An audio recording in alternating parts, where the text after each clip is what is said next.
है दोस्तों, मैं अनिल कुमार अपने इस YouTube channel class 12th arts में आप लोगों का बहुत बहुत स्वागत करता हूं। दोस्तों आज हम लोग मौर्य वंश पढ़ने वाले हैं, जिसमें चंद्रगुप्त मौर्य के बारे में। इसके पहले वाले वीडियो में दोस्तों हम लोग अशोक से रिलेटेड जितने भी जिस प्रकार से क्वेश्चन पूछा जाता था उन सभी से रिलेटेड क्वेश्चन को हम लोग पढ़े हुए थे। और आज दोस्तों आज हम लोग चंद्रगुप्त से रिलेटेड उनकी जब जीवन परिचय पूछा जाता है तो उनके जीवन परिचय और उनके शासनकाल के बारे में पढ़ेंगे, किस प्रकार से उनको चंद्रगुप्त मौर्य ये मौर्य वंश का स्थापना हुआ है। तो चलिए दोस्तों हम लोग फटाफट अपने टॉपिक की ओर चलते हैं कि मौर्य वंश की उत्पत्ति कैसे हुआ था, इसकी नींव भारत में कैसे पड़ा था। दोस्तों मौर्य वंश अर्थात मौर्य का अर्थ होता है मोर, ठीक है। मौर्य वंश का हम लोग अगर मुख्य रूप से इसको कहा जाए तो मौर्य इसको वंश इसलिए पड़ा था दोस्तों, चूंकि चंद्रगुप्त मौर्य के पिता के बारे में कहा जाता है कि इनके पिता मोर पालने वाले एक व्यक्ति थे। कौन? मोर पालने वाले एक व्यक्ति थे। और उसी मोर पालने वाले व्यक्ति के पास से चाणक्य से वो चंद्रगुप्त मौर्य को लेकर के आए हुए थे। इसीलिए इसके जब अपने से वंश का इन्होंने स्थापना किया तब ऐसे इनको मौर्य वंश का नाम दिया गया था, जो कि चाणक्य ने अपने बुक अर्थशास्त्र में भी चर्चा किए हैं और जैन धर्म तथा बौद्ध धर्म के अलग अलग जो भी ग्रंथ हैं उनमें भी चर्चित किया गया है। तो चलिए दोस्तों आज हम लोग मौर्य वंश को फटाफट पढ़ने वाले हैं। दोस्तों मौर्य वंश को भारत का मुक्तिदाता भी कहा जाता है। मौर्य वंश को किसको? भारत के मुक्तिदाता कहा जाता है। अब हम लोग जानेंगे दोस्तों भारत के मुक्तिदाता मौर्य वंश को क्यों कहा जाता है। मौर्य वंश को भारत के मुक्तिदाता इसलिए कहा जाता है दोस्तों, क्योंकि जब इस मौर्य वंश के पहले जब नंद वंश के अधीन में था, जब भारत में नंद वंश का शासन चल रहा था उस समय तो ऐसी खराब हालत हो गई थी भारत में कि तो सब एक दूसरे के बीच में सब एक दूसरे को लग रहा था कि हम एक दूसरे का दिन में गुलाम है, न हम अपने आप में स्वतंत्र नहीं है। वैसी स्थिति थी दोस्तों। और जब मौर्य वंश की जब नींव पड़ी भारत में, जब मौर्य वंश की स्थापना हुआ उसके बाद सबको अपने आप में ऐसा लगने लगा था और ऐसे ऐसे इसमें सामाजिक कार्य और राजनीतिक कार्य ऐसे हो रहा था कि सबको आजादी की तरह लग रहा था, सभी को अपना कार्य मुक्त रूप से करने के लिए मिल रहा था। इसीलिए मौर्य वंश को भारत का मुक्तिदाता भी कहा जाता है। तो चलिए दोस्तों हम लोग पढ़ेंगे मौर्य वंश का स्थापना कैसे हुआ था। मौर्य वंश का स्थापना कैसे हुआ था तो दोस्तों आप लोग मौर्य वंश का स्थापना दोस्तों मैं सबसे पहले यह था कि एक विदेशी राजा था जिसका नाम था सिकंदर लोदी, ठीक है। जिसका नाम था क्या? सिकंदर लोदी था। वह सिकंदर लोदी एक छोटा सा राज्य का एक शासक था। उसको ऐसे अपने आप में बहुत उसकी अपेक्षा था कि हम पूरे विश्व का सबसे श्रेष्ठ और सर्वशक्तिशाली शासक बने। और उसी की लालसा में वही सर्वश्रेष्ठ शक्ति के बनने की लालसा में दोस्तों वह अपने छोटे इर्द गिर्द जितने भी अगल बगल के देश थे उन सभी को अपने अधीन में कर रहे थे। और उसी बीच अधीन कर रहे थे, उसी बीच उनका नजर एक बार की तरह हमारे भारत देश की ओर चल पड़ा था। और उसी भारत देश में को उन्होंने अपने अधीन करने के लिए आ रहे थे। और उस समय दोस्तों हमारा देश में 16 महाजनपद में बटा हुआ था। हमारा देश कितना? 16 महाजनपद में बटा हुआ था। और जिस मार्ग से वह आ रहा था उस मार्ग में सबसे पहला एक महाजनपद का नाम था तक्षशिला, ठीक है। तक्षशिला नाम था।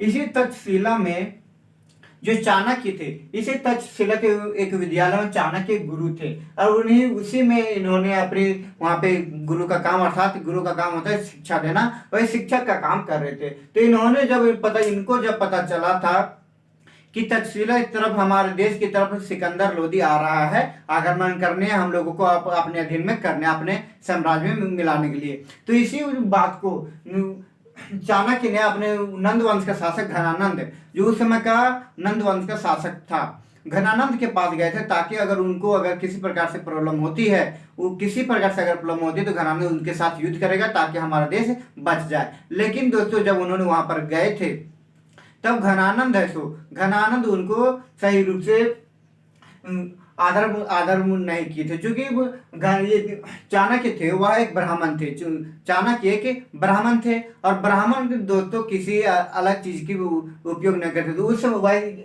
जिस समय चाणक्य घनानंद के पास गए थे दोस्तों, उस समय घनानंद दोस्तों शराब से पूरा भरपूर हुए थे, अर्थात शराब इतना ज्यादा पी चुके थे ताकि कि वो अपने आप को कंट्रोल में नहीं कर पा रहे थे। उनको वह क्या कर रहे थे ये भी उनको समझ में नहीं आ रहा था। और साथ में दोस्तों वह उस समय ऐसो सेक्स का भी प्रयोग कर रहे थे, ठीक है। तो इसलिए सेक्स का प्रयोग तथा शराब का प्रयोग उसमें किए हुए थे, जिससे दोस्तों ये चाणक्य को घनानंद ने, चाणक्य को एक घनानंद है तो ऐसे ऐसे कटु वचन बोल दिए थे, जिससे चाणक्य को बहुत ही गुस्सा आया था और उनको आदर नहीं दिया गया था। इनका सही अगर कोई मेहमान हमारे घर आता है तो उनको हम लोग क्या सही तौर तरीका से उनको सारा आदर करते हैं, तो उन सभी को उस प्रकार से उनको नहीं किया गया था, जिसकी वजह से चाणक्य को गुस्सा आ गया था। चाणक्य को गुस्सा आ गया था। जब वहां से अब निकल पड़े थे, तब उन्होंने निकल करके उसी समय उन्होंने उनके ब्राह्मण थे तो ब्राह्मण की उनकी क्या बहुत लंबी चोटी रखा करते थे। तो क्या चोटी रखा करते थे, तो चोटी रखा करते थे, उसी चोटी को उन्होंने कसम खाई बोले थे कि जब तक इस चोटी को नहीं कटाऊंगा, कि तब तक नहीं कटाऊंगा जब तक सो नंद वंश का पूरा पतन नहीं कर दूंगा। क्या नंद वंश की जब तक पूरा मैं पतन नहीं कर दूंगा तब तक मैं इस चोटी को नहीं कटाऊंगा। और उसी के माध्यम से दोस्तों उसी बीच वह जा रहे थे, क्या वह उसी फिर वहां से अपने वापस तक्षशिला जा रहे थे, और तक्षशिला जब तक वह जा रहे थे उसी बीच सिकंदर से तक्षशिला में आकर के आक्रमण कर दिया था, जो कि वहां पर उस समय तक्षशिला का तत्कालीन शासक पोरस था, जो कि पोरस से उनके साथ युद्ध किया था लेकिन वह हार गए थे, जिससे लेकिन फिर सिकंदर लोधी भारत में आकर के बहुत जहां तहां से युद्ध करके यहाँ से निकल पड़े थे। जब युद्ध निकल पड़े थे, जब ऐसो चाणक्य जब ऐसो अपने वापस तक्षशिला जा रहे थे दोस्तों, तो तक्षशिला जाते जाते उन्होंने एक विंध्याचल जंगल पार कर रहे थे। कहाँ? विंध्याचल नामक जंगल पार कर रहे थे, और उसी जंगल में एक कुछ बच्चों का झुंड में देखे, और जिसमें से वे सभी बच्चों का झुंड है सो राज किला नामक खेल खेल रहे थे। वे सभी बच्चों का झुंड क्या राज किला नामक खेल खेल रहे थे, जिसमें से एक बच्चा बहुत ही अच्छी तरह से अपना प्रदर्शन कर रहा था। क्या अपना प्रदर्शन बहुत ही अच्छी तरह से कर रहा था, जिनका नाम चंद्रगुप्त मौर्य था। क्या चंद्रगुप्त मौर्य था। उनके प्रदर्शन को देख करके कौटल्य को, अर्थात जिसको विष्णुगुप्त भी कहा जाता है, ठीक है, विष्णुगुप्त भी कहा जाता है, जिसको है सो कौटल्य भी कहा जाता है, तो उनको है सो अपने आप में लगा कि हमारा जिस चीज को हम ढूंढ रहे थे वह चीज हमको क्या यहाँ विंध्याचल के जंगल में मिल चुका है दोस्तों। क्योंकि ये राज किला में एक ऐसा खेल है जो कि निशानेबाजी से रिलेटेड इससे है, जो कि और इसी निशानेबाजी से इसमें ऐसे चंद्रगुप्त सबसे अच्छा प्रदर्शन कर रहे थे, इसीलिए इनको ऐसो चंद्रगुप्त मौर्य को इनके पिता से खरीदने चले गए। अब खरीदने चले गए तो उनको इनके पिता को 1000 कलश दिए, ठीक है, 1000 कलश दिए। तब तक पहुंचाते इनके पिता है सो चंद्रगुप्त मौर्य को कौटल्य के हाथों में सौंप दिए। 1000 कलश लेने के पश्चात कौटल्य के हाथों में सौंप दिए। उसके बाद चाणक्य ने कौटल्य ने सो अपने विद्यालय तक्षशिला में ले जाकर कम से लगभग 7 से 8 वर्ष तक इनको शिक्षा दिए थे। प्रत्येक रूप से इनको शिक्षा दिए थे, युद्ध के लिए, सामाजिक के लिए, अगर राजनीति के लिए, पूर्ण रूप से इन सभी से जितने भी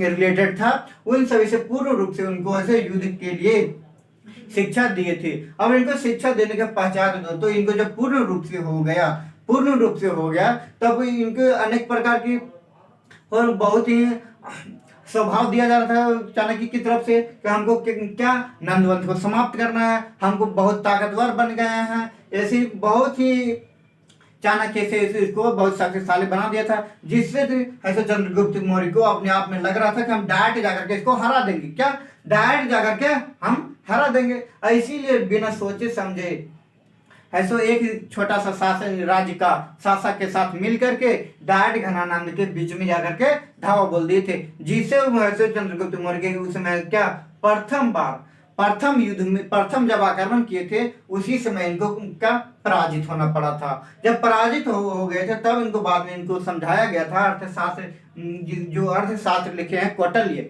उनके माध्यम से कि जब किसी भी चीज का अगर हम लोग यूज करते हैं, जैसे अगर खीर बना हुआ है या खिचड़ी बना हुआ है, तो अगर बीच से हम खाने जाते हैं, अगर उसको हम बीच से खाने जाते हैं तो क्या होता है, अगर हमारा हाथ क्या होगा, जल जाएगा। अगर उसी को अगर हम किनारे से अगर थोड़ा थोड़ा करके खाएं तो हमको क्या, हाथ भी नहीं जलेगा और पूर्ण रूप से पूरा हम खा भी लेंगे और मेरा पेट भी भर जाएगा। तो इस प्रकार से जब उनको शिक्षा दी गई, फिर जब बताया गया, तब ऐसे उन्होंने बीच मौर्य वंश का फिर ऐसे जो मगध साम्राज्य था उनमें ऐसे उसमें जगह बीच में ना जाकर के किनारे किनारे से धीरे धीरे अब छोटे छोटे राज्यों पर आक्रमण करना शुरू कर दिए। और आक्रमण करते करते जाकर के अंततः उन्होंने नंद वंश को अंतिम बार नंद वंश का उसमें जो सेनापति थे भद्रसाल को मार दिए और भद्रसाल को मारने के पश्चात घनानंद को भी मार दिए। भद्रसाल के मारने के पश्चात घनानंद को भी मार दिए। और घनानंद को जब मार दिए तब जब मारने के पश्चात या क्या, मौर्य वंश का अपना स्थापना कर दिए। मौर्य वंश को स्थापना कर दिए कब, तो 322 ईसा पूर्व में।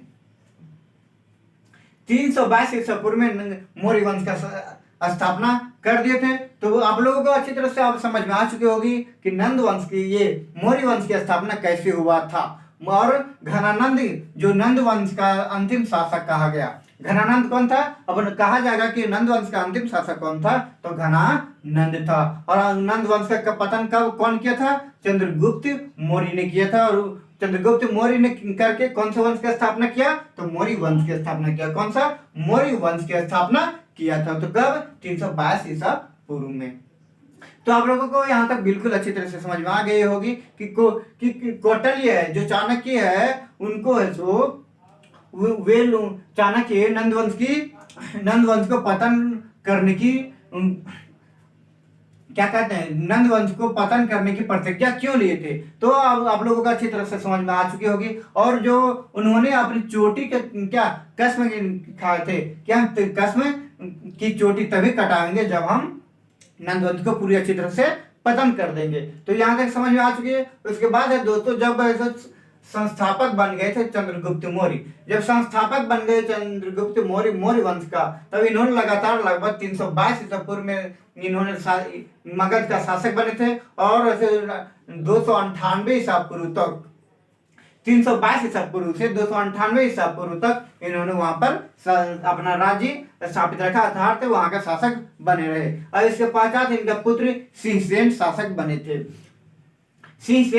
बने थे। आप लोग अगर सोचते होंगे कि दोस्तों कि बिंदुसार इसका शासक, इसके बाद शासक बना था, तो नहीं दोस्तों, इसके बाद सिंहसेन बना था। सिंहसेन के बाद बिंदुसार बना था, जो चंद्रगुप्त मौर्य का पुत्र ही था। उसके बाद क्या था, मैंने आप लोगों को बताया चाणक्य, इसके बार बार मैं आप लोगों के सामने बात नाम ले रहा था कि चाणक्य कौन था। तो मैंने आप लोगों को बताया कि तक्षशिला के स्कूल का एक टीचर थे, ठीक है। और उनके पिता का नाम था महर्षि चनक था। और इसी महर्षि चनक के नाम से जो लास्ट में चनक आता है ना, जो लास्ट में चनक आ रहा है, उसी चनक के माध्यम से इनको चाणक्य कहा गया था। अगर दोस्तों आप लोगों को ऑब्जेक्टिव में क्वेश्चन में पूछ दिया जाता है कि कौटिल्य का तो फिर चाणक्य का बचपन का नाम क्या था, तो बचपन का नाम दोस्तों आप लोग चाणक्य या तो फिर कौटिल्य नहीं मारिएगा, क्योंकि उनका बचपन का नाम विष्णुगुप्त था। क्या था, विष्णुगुप्त था, जो कि अर्थशास्त्र में भी इन्होंने इनका चर्चा किया है। तो जी दोस्तों, आप लोग बिल्कुल भी इसमें ना घबराइएगा कि कौन से इनका बचपन का नाम था। बचपन का नाम दोस्तों विष्णुगुप्त था। जब दोस्तों चंद्रगुप्त मौर्य ने अपने मौर्य वंश का संस्थापक कर लिए, तब इन्होंने अपने एक राजधानी बनाई, जिनका नाम था पाटलिपुत्र। इनकी राजधानी कहाँ, पाटलिपुत्र बनाए। और इनका राजकीय चिन्ह क्या रहा, मयूर रहा। मैंने मयूर से आप लोगों का अच्छी तरह सब कुछ याद आया होगा दोस्तों। मैं मयूर के बारे में क्या बताया था। मयूर दोस्तों, ये मयूर इसलिए रखे थे चूंकि मौर्य वंश से था। और जो कि चंद्रगुप्त मौर्य है, तो मौर्य को पालने वाले का पुत्र थे, मोर को पालने वाले का पुत्र थे, इसीलिए इनका राजकीय चिन्ह मोर रखा गया था। और मोर रखने के पश्चात इनको मौर्य वंश भी कहा गया था। क्या? मौर्य वंश भी कहा गया था। मोर को राष्ट्रीय इनको ऐसा पाल रहे थे इसलिए। और इन्होंने दोस्तों भाषा में कहा जाए तो पाली भाषा का प्रयोग करते थे। कौन सा?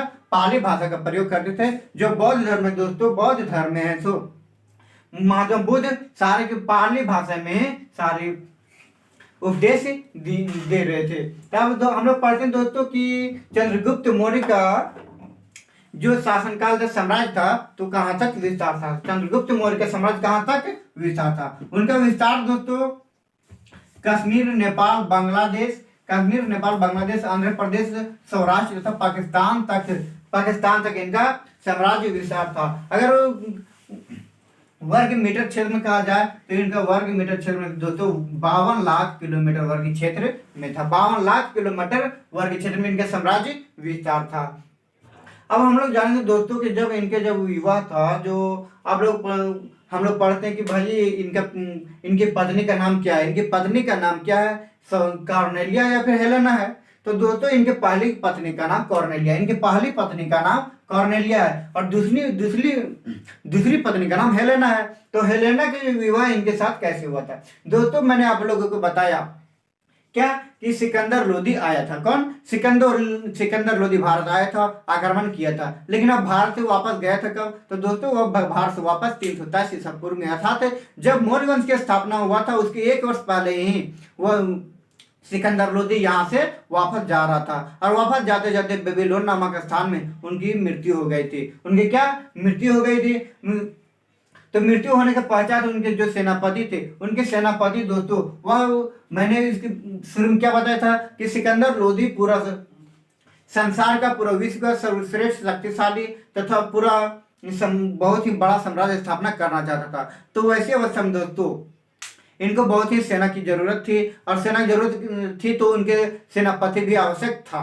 तो इसीलिए इनके साथ लगभग 2 से 3-4 सेनापति आए थे, जिसमें से मुख्य रूप से इंपॉर्टेंट कहा जाए दोस्तों, एक सिलूकस निकेटर था और एक निर्याकस था। कौन? निर्याकस था और दूसरा सिलूकस निकेटर था। जब इनकी मृत्यु, सिकंदर लोदी की मृत्यु 323 ईसा पूर्व में बेबीलोन में हो गया था, तब इनके सेनापति जितने भी थे वे सभी राज्य को बंटवारा के लिए सब लड़ने झगड़ने लगे। तब लड़ते झगड़ते हुए इन्होंने अपने संधि के माध्यम से कुछ अपने क्षेत्र को ऐसा बांट लिया। बांटने के पश्चात धीरे धीरे अंततः क्या हुआ कि सब धीरे धीरे से सभी से धीरे धीरे सेल्यूकस निकेटर सारा साम्राज्य को अपने अधीन में कर लिया। जितना भी साम्राज्य सिकंदर लोदी जीते थे वे सारे क्षेत्र को सेल्यूकस निकेटर अपने अधीन कर लिए। अब अधीन करने के पश्चात जब भारत में भी जो भी क्षेत्र जीते थे, जैसे था काबुल, सिंधु, जो इसी प्रकार से, तो जितने भी क्षेत्र थे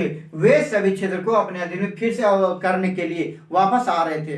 अर्थात सिकंदर लोदी की जो भी मनोकामना थी, उनकी मनोकामना को पूर्ण करने के लिए भारत आ रहे थे। वह सिकंदर लोदी है सो बेबीलोन से बैक्टीरिया नामक स्थान से होते हुए, बैक्टीरिया तरफ से होते हुए आए और वहां से भारत के काबुल और सिंधु पर फिर वहां से विजय प्राप्त कर लिए। और वहां से जब विजय प्राप्त कर लिए तब फिर आगे जब बढ़ने लगे तब वहां पे कहा मगध पहुंच गए। जब मगध पहुंच गए तो वहां पर मिल गए चंद्रगुप्त मौर्य मिल गए। सेल्यूकस निकेटर को कौन? चंद्रगुप्त मौर्य मिल गए। चंद्रगुप्त मौर्य मिलने के पश्चात इन दोनों के बीच युद्ध हो गया। क्या हो गया? युद्ध हो गया। कब? 303 ईसा पूर्व में। कब हुआ? 303 ईसा पूर्व में सेल्यूकस निकेटर और चंद्रगुप्त मौर्य के बीच में युद्ध हो गया। अब युद्ध होने के पश्चात अंततः यही